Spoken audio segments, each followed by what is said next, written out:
Welcome back. Welcome back.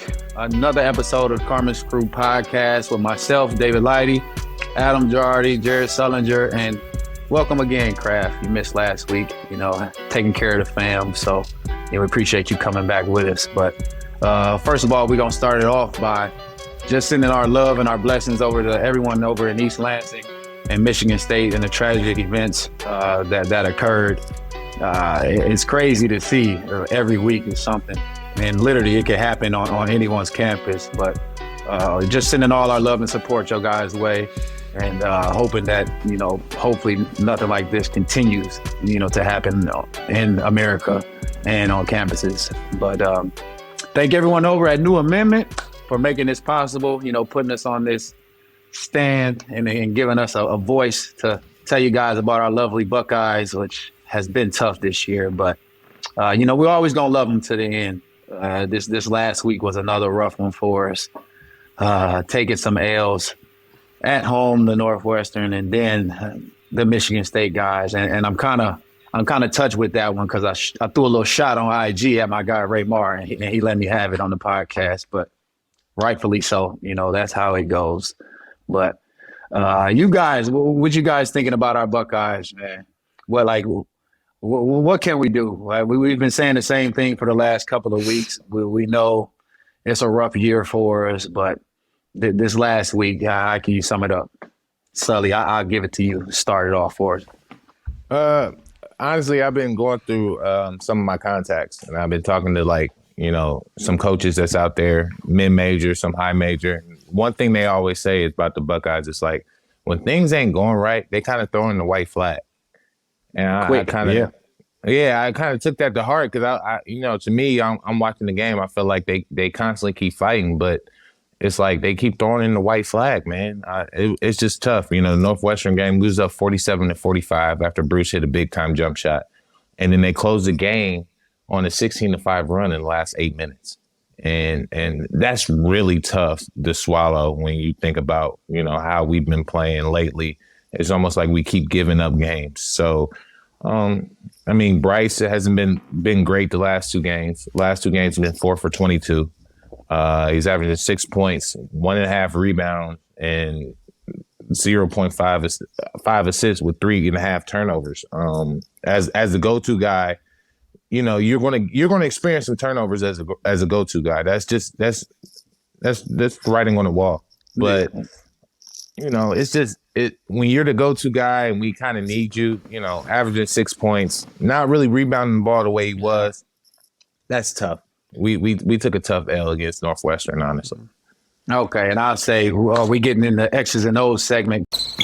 Kraft, you're a point guard. You're the floor general. You're the leader out there. What would you see in our play the last two games that we've been missing or lacking thereof? Yeah, I think Jared briefly talk about Bryce. If he's not scoring and he's not rebounding, he's not doing much for us, right?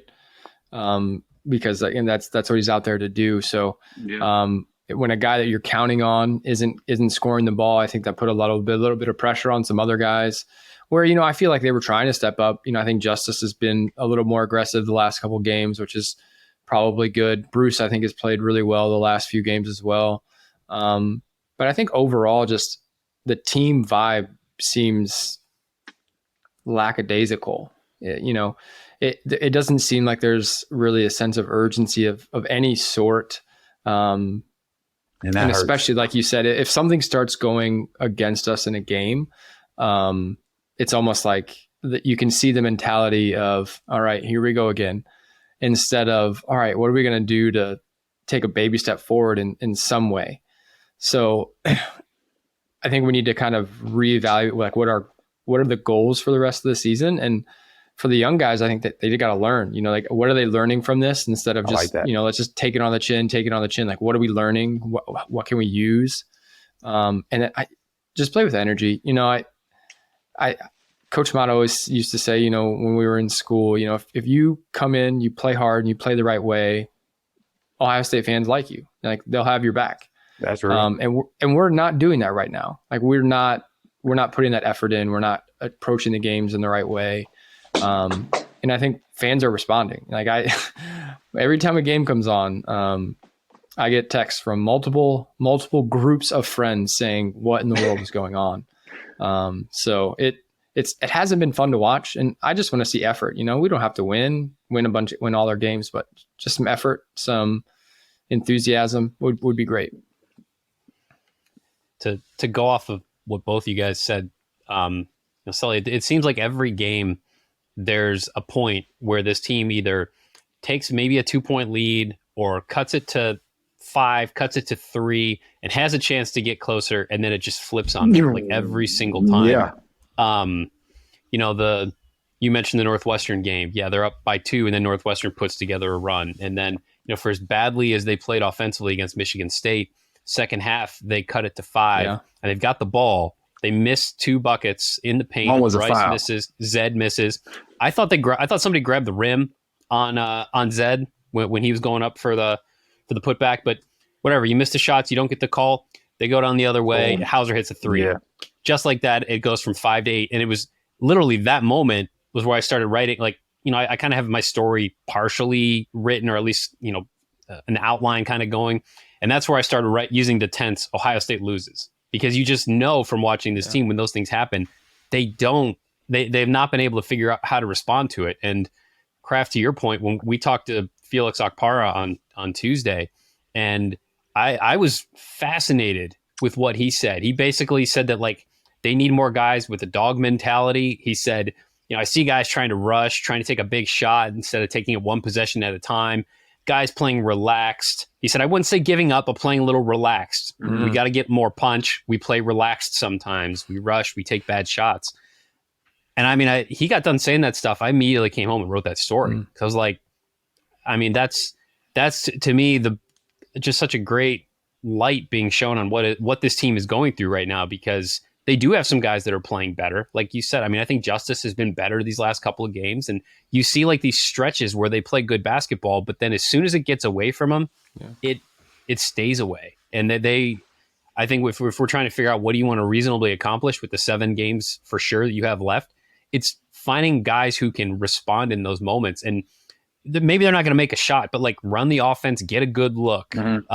Maybe you give up a contested shot, but you played really good defense and you tip your cap. Like, I think that's what they need to be looking at in these last couple of games if you're trying to set goals for the rest of the year. And for me, Felix's answer is the politically correct way to say that we are not playing with any energy and enthusiasm and we're sucking. So that's exactly how I would have said it. But yeah, good stuff, Felix. But for me, but Crab, you got a freshman saying this. Come on, you got a freshman saying this. Like, if he sees this in a game and he's a newcomer, like that for me, it starts up top from the guys who've been around. And you say these things and you talk about the key moments and the tough moments. Like, winning is hard. And I don't really think we have anyone who's won. If you really look at the roster, guys who've been in those big moments and, done things in those moments. So it's tough to say, but it's in all reality, we don't have guys who've been there and done that and won those games. So when that starts up top, who are the freshmen going to look to?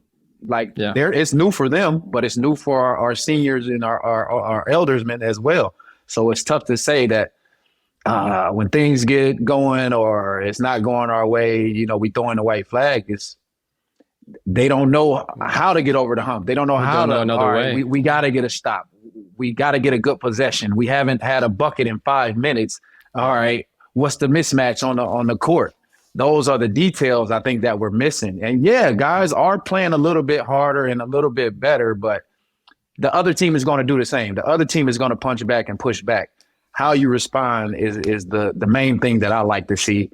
And that's what I'm not seeing, a response. It's literally just, we try again next game, but pretty soon it's not going to be a next game. So that's the difficult part for me to watch with these guys right now. Lighty, you took the words right out of my mouth. Just seeing a freshman saying that we need more dogs, that pretty much shows like where our leadership is at this point. Our freshman had to go through the media. I won't say he had to go through the media, but I feel like he was trying to light a fire under this team, knowing that we only got 7 games left. And for a freshman to do that, to put himself on the line. Because you know how this day and age with the generation, you can either be hated for saying something like that or you can be loved for saying something like that.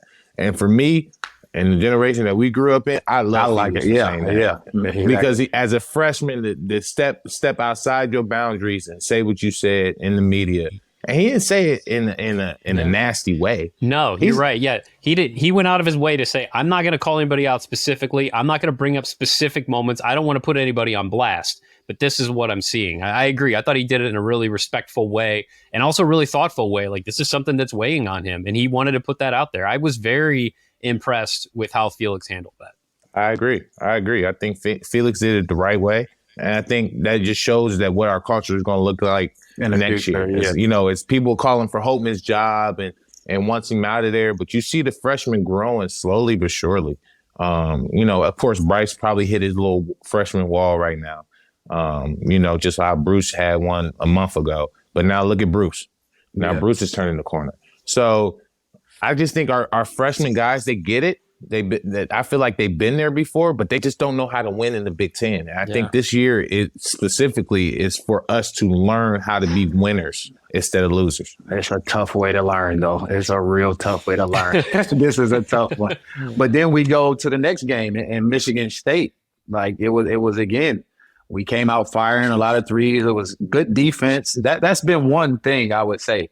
Even though we're losing, we're holding teams to 60 points and things like that. So it's a little bit of solid defense and stretches of togetherness. But again, we can't get a bucket for some reason. It was bad. I think, what was it, 7 turnovers or something like that to start the game in the first 9 minutes. And we scored, we hit the 3 at the end of the half. We scored 14 points in the first half, bro. Like this. It was just dismantling me to watch this game. It was so tough. Kraft, what you say about it? When you're a point guard, like I said again, you're kind of the leader of the offense, and we come out with 14 points to start the game. We play in the Big Ten. Defense kind of reigns most games, right? But 14 is just not going to cut it. Like football scores. You can play the best defense in the world, but if you're scoring 14 points, there's nothing you can do. And I think you touched on it earlier, like if we need a bucket, I don't know what's our go-to, like every year like that I played, you kind of knew exactly where the ball was going to go if we needed a shot, or you had a play that you kind of counted on. And for us, it doesn't feel like we have that. Like if we need an easy basket, we don't have a go-to, and every bucket is kind of hard to come by. We don't generate a ton of, easy points. We don't get a lot of steals usually, so we're not scoring in transition. Some games we offensive rebound, like we can hit the glass, but we haven't been doing that well either. So everything's in the half court, and our offense has really struggled. All I could think about at halftime was reaching out to Adam about doing the research on what's the lowest amount of points Ohio State's ever had in a half, because I feel like 14 had to be up there. They got to be close for sure. So he got something for us. It was last time Ohio State scored that few points in a half, they had 9 in a game against Michigan State back in 1996. They had 9 at halftime. First Michigan and they went on and lost. Yeah, against Michigan State, oddly enough. And they went on and lost that game and also only scored 41 in that game too. Whoa. That's just crazy. That's it. What do you say, man? Like we shot 19% or something like that. It's hard to watch. At half, in basketball, if you can't put the ball in the bucket, it doesn't matter what you do. You're going to struggle and have a hard time out there. So, we had big fella Sully down low who we was going to feed no matter what. So we was going to get a foul or get a bucket. So it's different for this team. I don't know what you see out there, Sully. Honestly, what I see is just, when we get down, guys are trying to make the home run play. You saw a couple of times. Yeah, when we cut it to, I believe we cut it to 5, and then they come down, hit it 3, make it 8. All of a sudden, you start seeing Bryce go into his post-ups, and then he's playing one-on-one. If you look at our stats, man, against Michigan State, we had 5 assists, 11 turnovers. Obviously the ball's not hopping the way it's supposed to. With all those great shooters, all those great slashers, and everything that we have, I just feel like the ball should be hopping around. It should just be hopping around and finding the hot hand. And you got to give Coach Izzo his credit, man. You saw his scouting report every time Bryce went baseline. They sent that double every single time on the second dribble. He used to do the same thing with me. On my second dribble, he always came with the trap. So, I mean, there's nothing that Izzo can't do when it comes to defensively, when it comes to the defense, but we just have to find a way to get that ball to hop. You know, there's a lot of times we have, you know, no pass shots in transition. There's a lot of times where, you know, the ball just gets stuck in one area and we just try to force it up. I just think we just got to move the ball a little bit more. And I don't know how to do that. I'm not in Coach Holtman's practices. I'm pretty sure he is having the ball hop around, but it seems like on game days when we get down and that white flag starts to raise, all of a sudden shots just get to firing. You know, it's one-on-one. It's like, it's my turn. It's my turn. It's my turn. We're playing my turn basketball. Well, to Kraft, to your point about like, who is this team's go-to guy?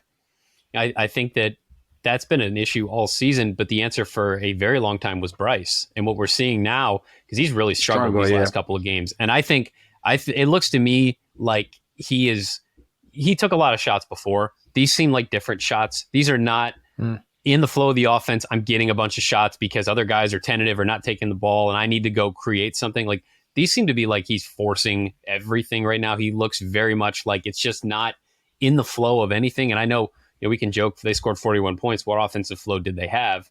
But it doesn't seem like he's doing things. He's not getting shots where they want him to or when they want him to right now. I think he's like 6 for 23 from 2 in his last 3 games. Like, that's not him. And what you're seeing is that they haven't. He's been the go-to guy all year, but when he's off, like, who else can do that? And that is just there does not really seem to be a defined consistent answer there at all. The one up you, Adam, in total, he's in the last 2 games, he's 4 for 22. In the last 2 games, 4 for 22. And I just think that one is because everybody knows he's kind of our go-to guy. He's a guy that can make tough shots. He's a shot taker, shot maker. And so the scouting report is heavily based on him. I think the other reason is you also see the production of Zed. It's increasing as far as like the rebounding and a little bit of the scoring, but he's not getting enough shots either. You know, against Northwestern, he took, I think, 4 or 5 shots. Against Michigan State, he only took 5 shots. And, you know, that might be his shoulder. They might not want to post him up as much. But before, Zed was our focal point. We get it down to Zed. Zed creates something in the paint. And then that just opens up everything else for everybody else. And I just think now Zed is kind of like on the back burner as we look towards Justice and Bryce to be our scorers.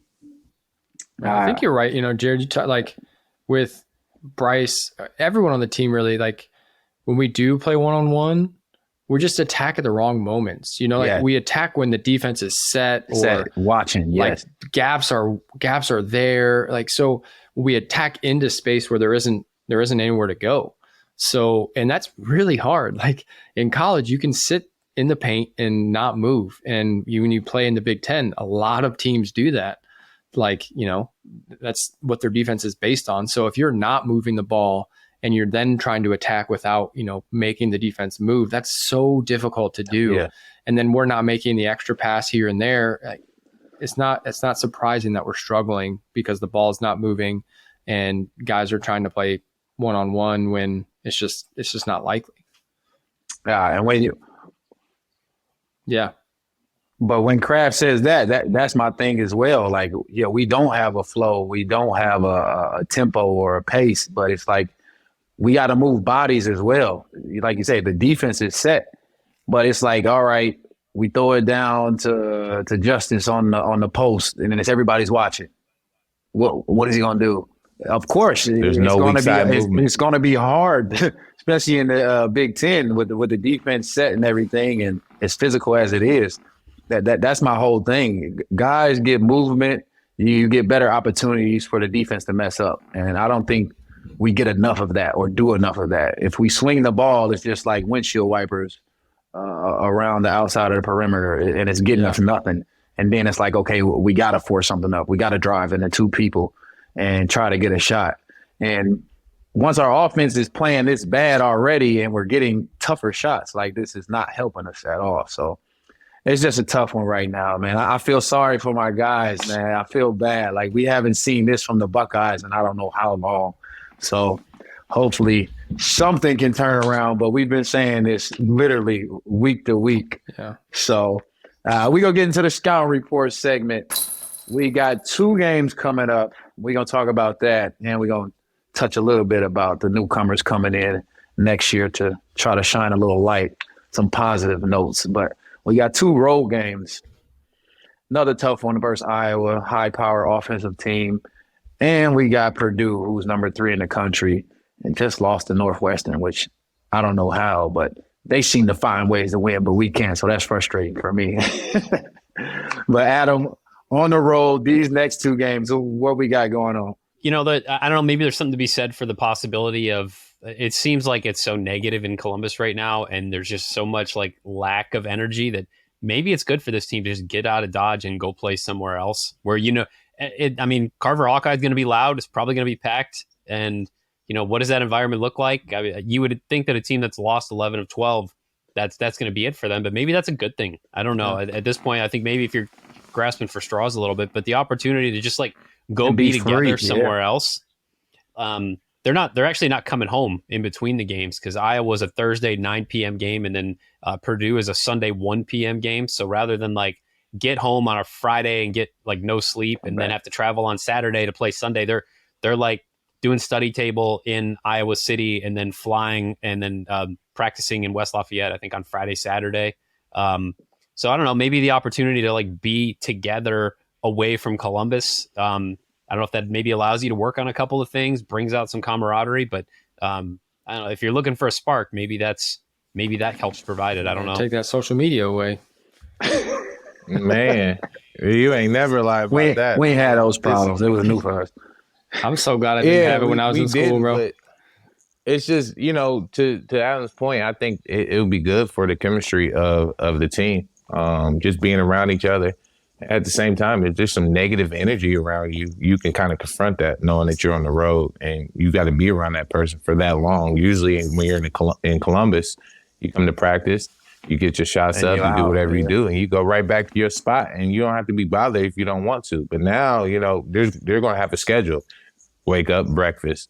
Then you got study table. You got to be around the guys. And then all of a sudden there's practice. You got to be around the guys. And then you go back, lunch or whatever, you still got to be around the guys. And then dinner, you got to be around the guys. So at the end of the day, everything is going to be like this. We can either come together or we can separate. And I just think this is going to be a perfect road trip to kind of either move us in the right direction. And I'm not speaking NCAA or NIT. I'm speaking about next year.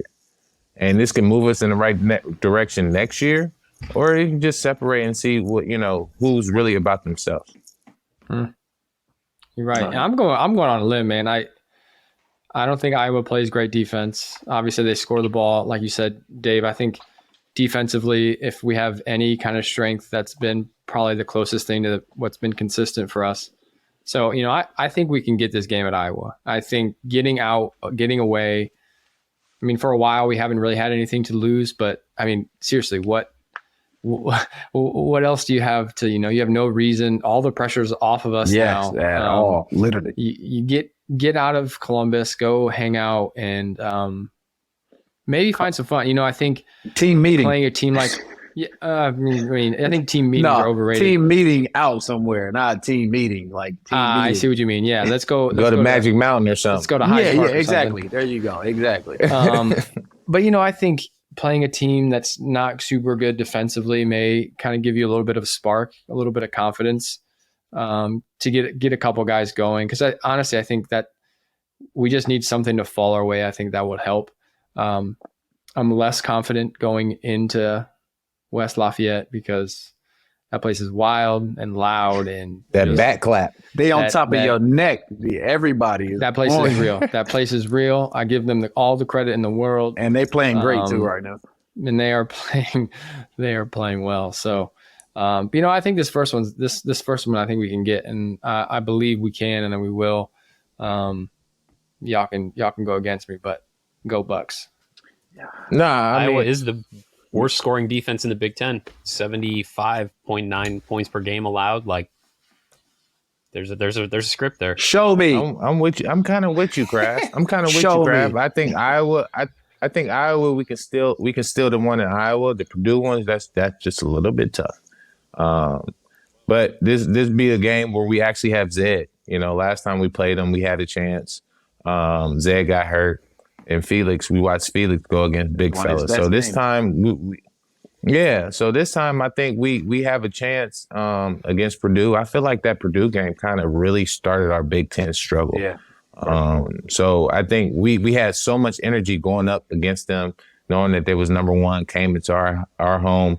And we had so much juice for that game, and I feel like that's the one game. If I look back at the season, that's the one game I feel like sucked the juice out of us, and we lost our sense of urgency. We lost our ability to bounce back. I think it was just an emotional toll on the team. So I'm interested to see. Yeah, it was a lot of compounding factors into that one, but I'm interested to see like who we become.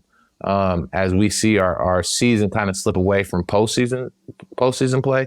I'm interested to see who's really about basketball, who really loves the game of basketball, and we're going to see who just plays basketball just for the other things. I like that one. For me, like it has to mean something when you say that. Like, NCAA is probably out of it now. Probably NIT is slipping away as well. So, what does this really mean to you? Like, is this just to play basketball? Like, you got that Ohio State across your chest. You representing us right here as well, guys before us.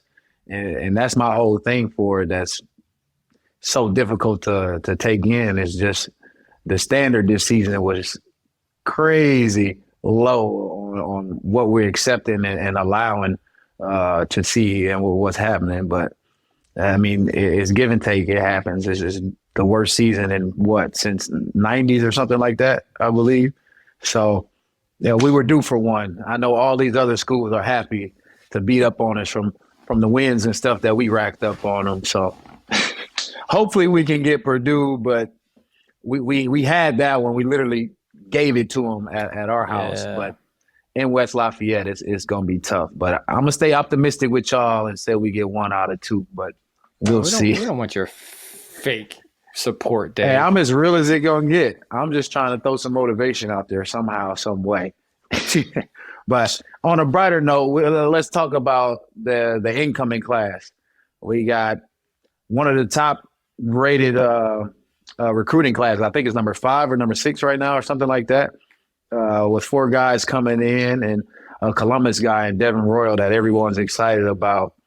I would say, Adam, what do you see about the newcomers coming in that can make an impact on next year's teams that Sully just touched about, looking to see who's going to be, fighting to play for next year?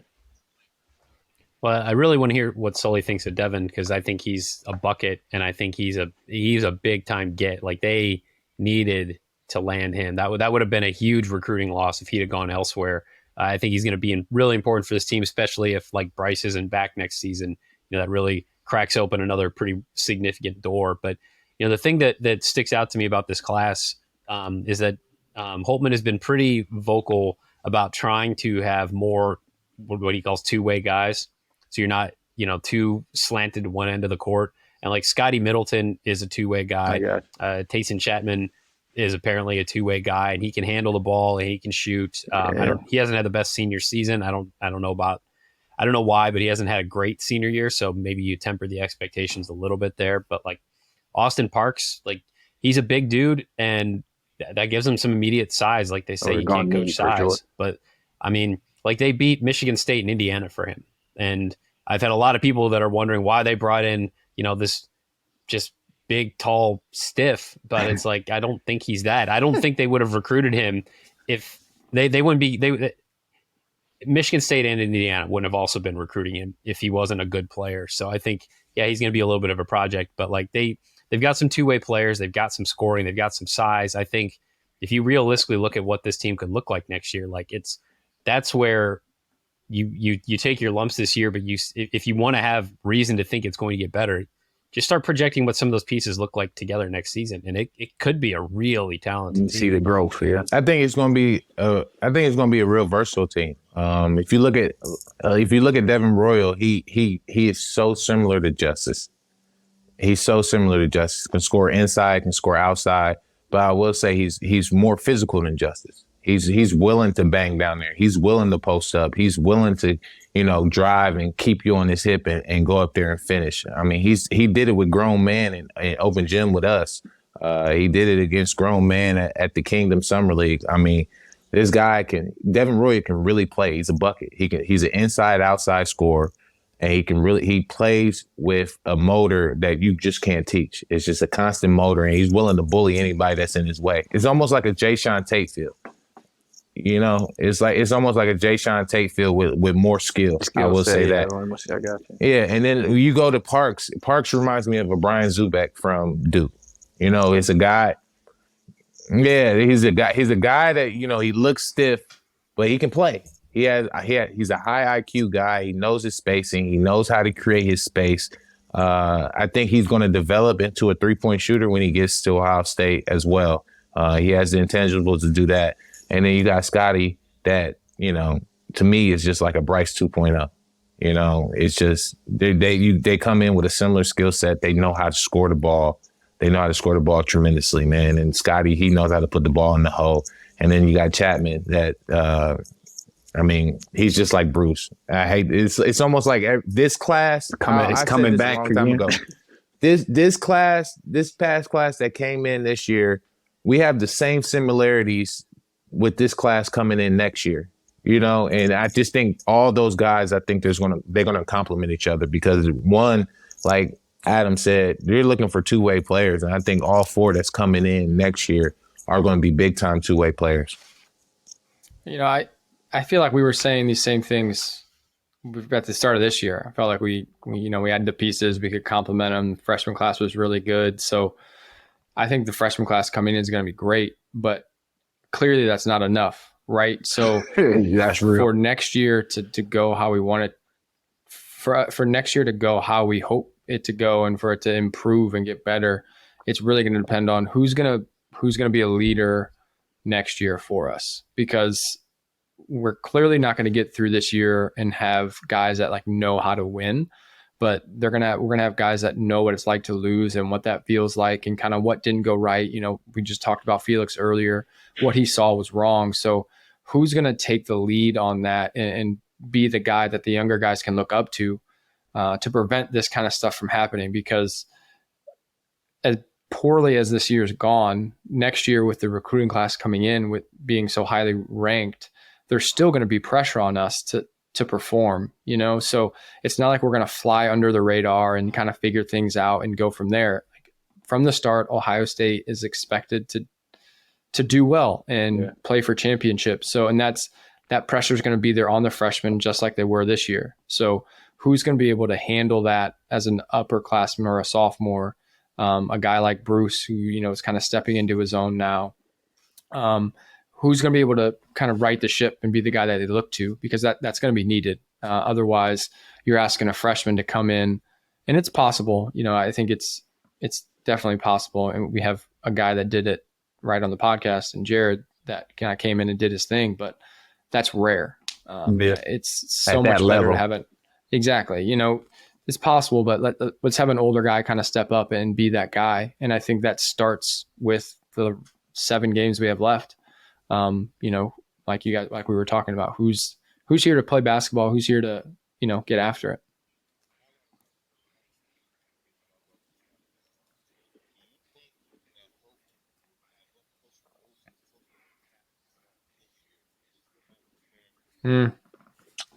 I would say so. I think it has to be, and I would think the guys in the locker room agreeing with it would say the same.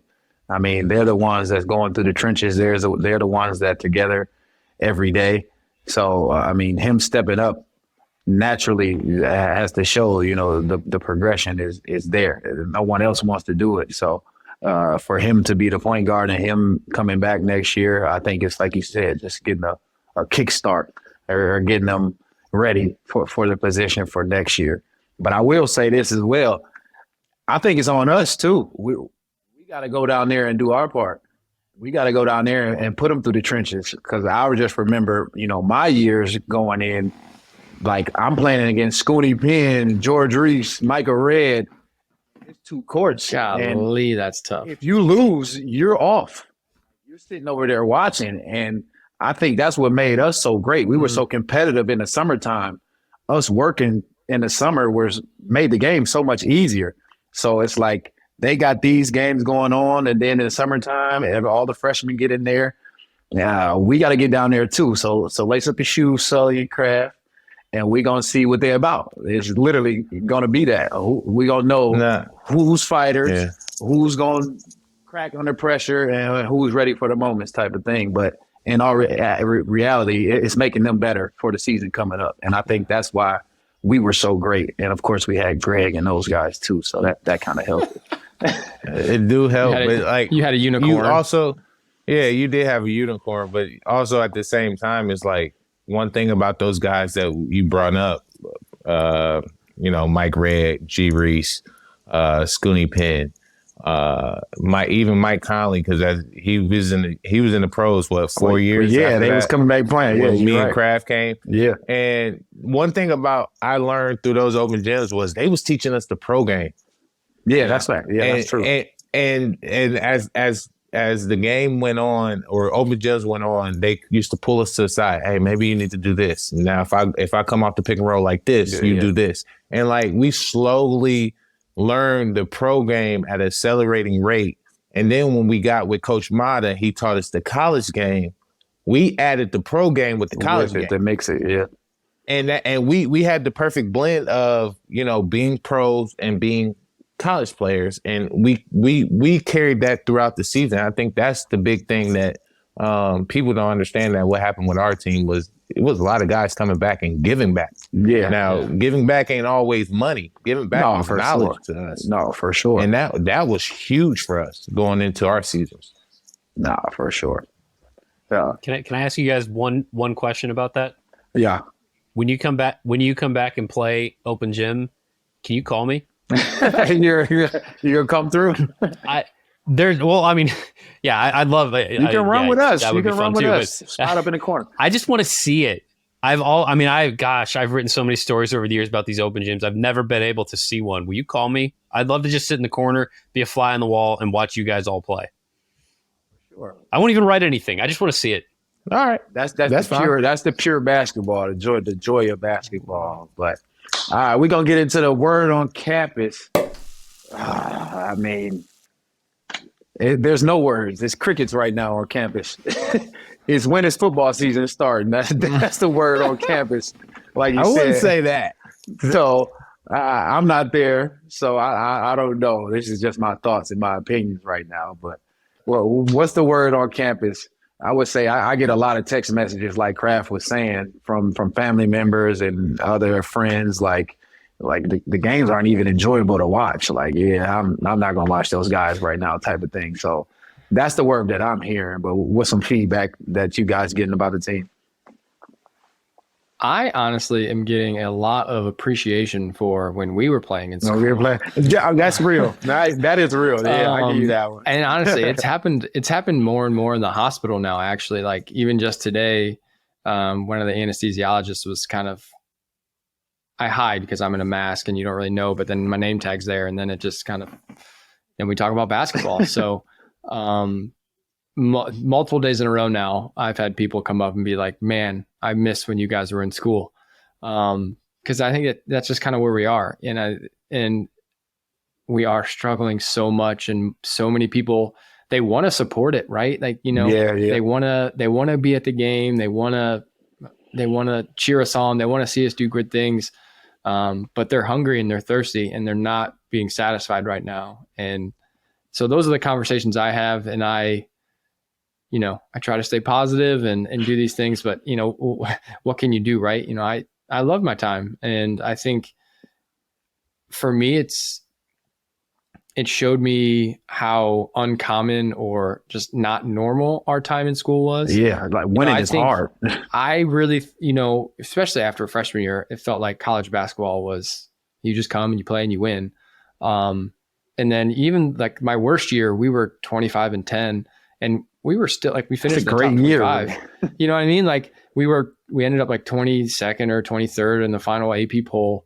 And that felt like such a letdown. But now it's like, it's making me appreciate like, golly, I got to play with some great players at a great time under a great coach. So there's a silver lining for you. I appreciate you guys a little more than I guess I used to. Well, word on the street or on campus, I don't even know. High Street.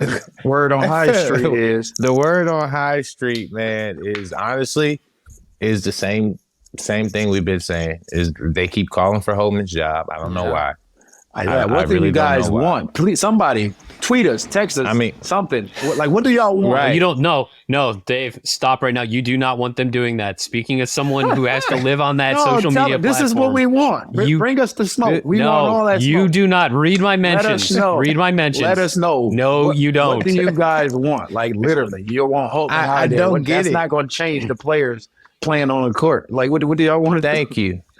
The thing that confuses me, and Sully, not to cut you off, I feel bad for doing that, but the thing that confuses the heck out of me is like I wrote a story about a kid who was on an unofficial visit this past weekend who got an offer and talked to me about how like, one bad season doesn't impact my thoughts, and I really believe in that coaching staff, and they build great relationships and all this stuff. So I write this story. This is what he told me. He could have said, "Oh, it's the worst thing ever. I'm never going there." I would have written that story too, but he had all these positive things to say. And I tweet the link to the story, and I have people replying to it telling him, "We suck. Don't come here." And these are fans. Yeah. That's the thing that I don't understand. That's what I'm getting so much of right now is like people who are they are mad and they are angry and they just want to stay mad at you. Yeah. They want to argue you on every single point. And really haven't even been that invested, really. That's the thing too. No, like, but they just came around. But the thing that makes me so mad about that is like you're telling a recruit to not come here, but you want Ohio State basketball to do well. Make it make sense. Exactly. Yeah. Make it make sense. If anything, you want Ohio State basketball to be better, you should be encouraging this player to come here to help us out, to be a better basketball team. But like these guys are asking for Coach Holtman's job as if Coach Holtman didn't take over a program that really was in flux. To be honest with you, we was in flux, and he turned that around and made us an NCAA tournament team. Created Cater-based Diop. Cater's gonna hate that I said that. He didn't create him, but he helped him to be a Big Ten Player of the Year. We had a group of guys that kind of was just thrown together, and we made it to the NCAA. And then the next following year, NCAA. Next following year, NCAA. Now, granted, do we have hiccups? Yeah, we always have hiccups, but for Holman to take over this job in the middle of what was it? I think it was in June. It was June. Yeah. I had a 3-month-old. It was. I'm sorry, not 3 month, 3 week old. Oh wow, yeah, that's crazy. Yeah. But just put it in perspective. Like most coaches get hired in March and April, so Holman is going through his process with Butler at the time, preparing for his season at Butler. And June came. I think I'll go to Ohio State. And then June came, Ohio State called, and he turned the whole program around and made it back to where, it's respectable again.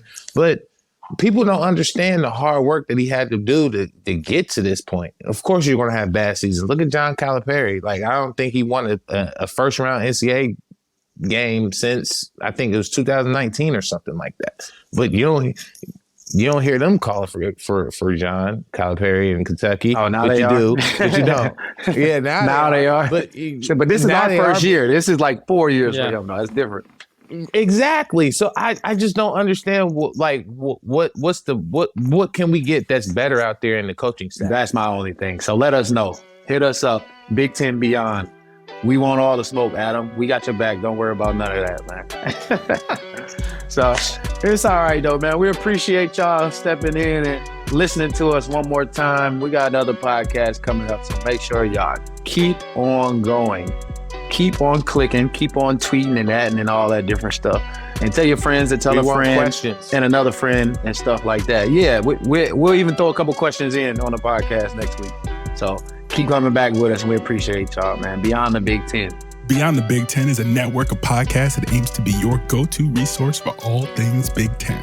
We cover the entire conference with shows hosted by ex-players and athletic alumni, aiming to be your go-to source of information and entertainment for your favorite team.